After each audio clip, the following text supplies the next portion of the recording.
To use Style Dictionary to get design tokens from your Figma files onto a working web app, you would follow these steps. 1. Install Style Dictionary. Begin by installing Style Dictionary on your computer. You can find detailed installation instructions on the Style Dictionary documentation website.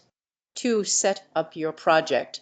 Create a new project directory and set up your configuration files.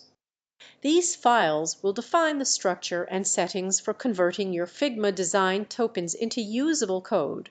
3. Export design tokens from Figma. Use the Figma API or a plugin like Figma Tokenizer to export your design tokens as JSON or in a format that is compatible with Style Dictionary. 4.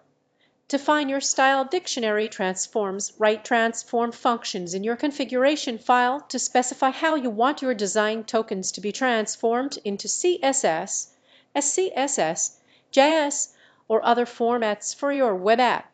5. Build your Style Dictionary. Run the build command for Style Dictionary in your project directory to generate the output files based on your configuration and transform functions. 6. Use the design tokens in your web app. Import the generated code into your web app depending on the language and frameworks you are using. You can then use the design tokens as variables in your CSS or other code files. Prompt